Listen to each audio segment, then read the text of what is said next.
Question number 1, state whether the following statements are true और false. तो यहाँ जो स्टेटमेंट लिखी है आपको बताना है कि वो ट्रू है या फॉल्स है। जस्टिफाई और आंसर, तो आपका जो भी आंसर है उसको जस्टिफाई भी करना है, यानी ट्रू या फॉल्स जो भी आप कह रहे हो वो क्यों कह रहे हो उसका रीजन भी बताओ। फर्स्ट स्टेटमेंट है every irrational number is a real number. हर जो इरेशनल नंबर होता है वो रियल नंबर होता है। अब देखो आपका जो रियल नंबर होता है ना वो दो तरीके के नंबर से मिलकर बना होता है, एक तो आपका रैशनल, दूसरा इरेशनल नंबर। तो जिस चीज़ से कोई चीज़ बनी होगी वो पूरी की पूरी उसके अंदर आएगी। एग्जाम्पल जैसे समझो, जैसे मैंने ये बॉक्स बनाया और इसके अंदर सारे रियल नंबर भर दिए, तो रियल नंबर दो तरीके के होते हैं, इस बॉक्स के अंदर दो तरीके के नंबर होंगे, एक रैशनल नंबर, दूसरे इरेशनल नंबर। तो ये पूरे के पूरे जो इरेशनल नंबर है वो इस बॉक्स के अंदर ही तो आ रहे हैं, और इस बॉक्स के अंदर हमने क्या भरा है, रियल नंबर। तो रियल नंबर के अंदर आपके रैशनल और इरेशनल नंबर होते हैं, यानी पूरे के पूरे जो रैशनल नंबर हैं और पूरे के पूरे इरेशनल नंबर हैं इनको मिला लिया जाए तो ये रियल नंबर का कलेक्शन कहलाएगा। तो हर इरेशनल नंबर वो रियल नंबर होता है। ये बात आपकी ट्रू है, लेकिन इतने से काम नहीं चलेगा, आपको रीजन भी लिख के दिखाना है। तो चलिए लिख देते हैं।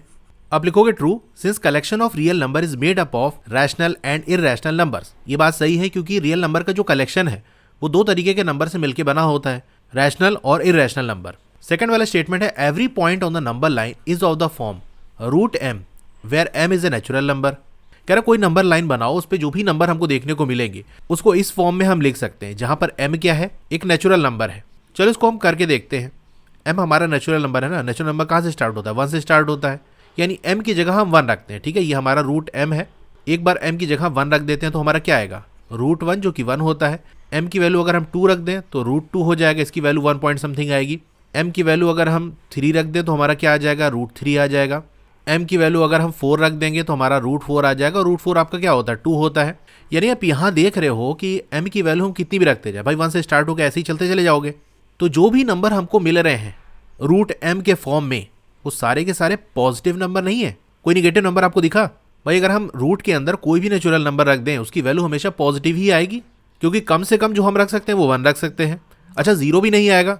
कोई भी नेचुरल नंबर आप रख दो रूट के अंदर, उसकी वैल्यू 0 नहीं आ सकती। 0 तभी आएगा जब रूट के अंदर 0 रखें, और 0 हमारा नेचुरल नंबर नहीं है। हमसे कह रहा है कि m एक नेचुरल नंबर है, तो रूट के अंदर कोई भी नेचुरल नंबर रख दें, हम ये देख रहे हैं कि निगेटिव नंबर हमको नहीं मिल रहे हैं। और नंबर लाइन के अंदर जो पॉइंट्स होते हैं वो पॉजिटिव भी होते हैं, निगेटिव भी होते हैं। इसका मतलब ये जो बात कह रहा है कि हर जो पॉइंट है नंबर लाइन के अंदर उसको इस फॉर्म में हम लिख सकते हैं। तो पॉजिटिव वाले तो लिख सकते हो, लेकिन निगेटिव वाले आप नहीं लिख सकते। इसका मतलब ये स्टेटमेंट फॉल्स है।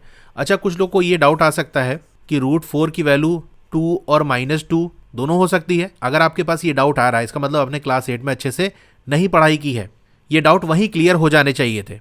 अंडर रूट 4 की वैल्यू 2 होती है, ना कि -2। ये दोनों नहीं होती, एक ही होती है। इसी तरह अगर हमने रूट 9 लिख दिया तो कुछ लोग क्या करते हैं, रूट 9 मतलब 3 और -3 दोनों हो सकता है। नहीं, -3 नहीं होगा। ये जो सिंबल आपका होता है ये पॉजिटिव रूट का सिंबल होता है। इस बात का आपको ध्यान रखना है। अगर आपने पढ़ा है तो अच्छी बात है, नहीं पढ़ा तो मैंने इसलिए बता दिया। तो इसका आंसर में आप लिखोगे false because no negative number can be square root of any natural number. तो किसी भी नेचुरल नंबर का जो स्क्वायर रूट है वो निगेटिव नंबर नहीं हो सकता। थर्ड वाला स्टेटमेंट है every real number is an irrational number. हर जो रियल नंबर होता है वो इरेशनल नंबर होता है।